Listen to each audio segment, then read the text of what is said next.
بسم اللہ الرحمن الرحیم۔ آج کی بات کا آغاز ہم مولانا رومی کی لکھی ہوئی ایک چھوٹی سی کہانی سے کرتے ہیں۔ وہ لکھتے ہیں کہ گاؤں کے اندر ایک گڈریا تھا جس کے پاس بھیڑ بکریوں کا ریوڑ تھا۔ وہ گاؤں کی مسجد میں اکثر نماز پڑھنے بھی آتا تھا۔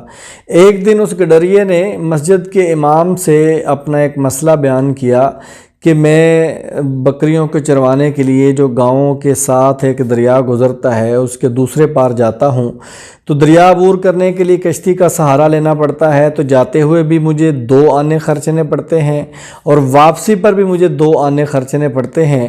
یہ 4 آنے کا روزانہ کی بنیاد پہ جو میرا خرچہ ہے، اس کی وجہ سے میں بہت زیادہ کرائسس میں ہوں۔ اس مسئلے کا کوئی حل بتائیے، کوئی وظیفہ بتائیے۔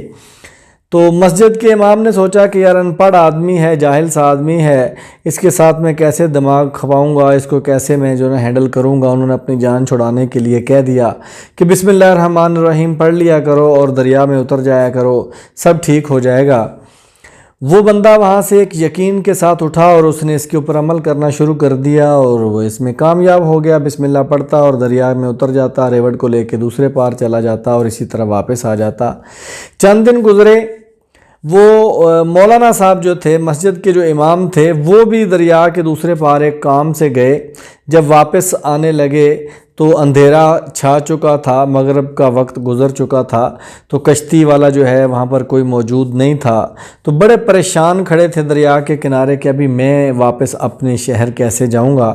تو اسی پریشانی کے عالم میں کھڑے تھے تو وہ گڈریا آتا ہے، اس کے پاس وہ ریوڑ بھی تھا، اس نے بسم اللہ الرحمن الرحیم پڑھی اور وہ دریا میں اترنا شروع ہو گیا، اپنے ریوڑ کو اتارا۔ تو مولانا صاحب سے کہا کہ چلیے آپ بھی چلیے ہمارے ساتھ، چلتے ہیں، ابھی کشتی والا تو کوئی ملے گا نہیں۔ مولانا نے کہا کہ مجھے تو تیرنا نہیں آتا، میں تو ڈوب جاؤں گا، میں کیسے اس پار جاؤں گا۔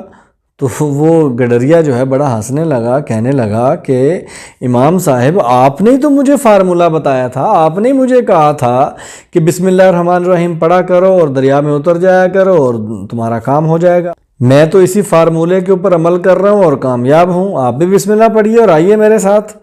بہرحال وہاں پہ تو اس کے سامنے مولوی صاحب بے بس ہوئے، بسم اللہ پڑھی اور اترے دریا میں، لیکن وہ ڈوبنا شروع ہو گئے۔ گڈریا آگے نکل گیا لیکن وہاں سے وہ تھوڑا پھر پیچھے واپس آیا اور مولوی صاحب کو اپنے کندھوں پہ اٹھا کے اور اس نے دریا عبور کروایا۔ تو ساتھ ہی پوچھنے لگا کہ مولانا صاحب، مولوی صاحب، آپ نے ہی تو مجھے بتایا تھا یہ فارمولہ، تو یہ فارمولہ میرے لیے تو بڑا فٹ ہے، آپ کیوں ڈوب رہے ہیں؟ اس فارمولے پہ عمل کر کے آپ کامیاب کیوں نہیں ہوئے؟ تو اس مولوی نے کہا، امام مسجد نے کہا کہ بھئی میرے پاس وہ تیرے والا یقین نہیں ہے، میرا یقین کمزور ہے۔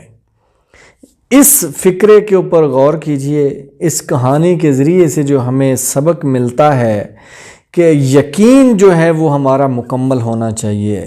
اگر انسان کے اندر یقین مکمل ہے، وہ یقین کے ساتھ میدان عمل میں اترے گا تو وہ کامیاب ہوگا۔ اگر اسے یقین ہوگا نا کہ میں یہ کر سکتا ہوں تو وہ کر لے گا، وہ کر جائے گا۔ لیکن اگر بے یقینی کا شکار ہوگا، عدم یقین کا شکار ہوگا، اس کی غیر یقینی کیفیت جو بنی ہوئی ہے آج کل کے دور میں، اگر اسی غیر یقینی کی کیفیت میں رہ کے زندگی گزارے گا تو کبھی بھی کامیاب نہیں ہو پائے گا۔ لہٰذا یقین اپنا جو ہے وہ ہمیں پختہ رکھنے کی ضرورت ہے۔ جتنا یقین پختہ ہوگا اتنے ہی ہم جو ہے احسن طریقے سے اپنے ٹارگٹ کو اچیو کر سکیں گے۔ اللہ تعالیٰ سے دعا ہے کہ اللہ تعالیٰ ہمیں یقین کامل عطا فرمائے اور دنیا و آخرت کی بھلائیاں نصیب فرمائے۔ بہت شکریہ۔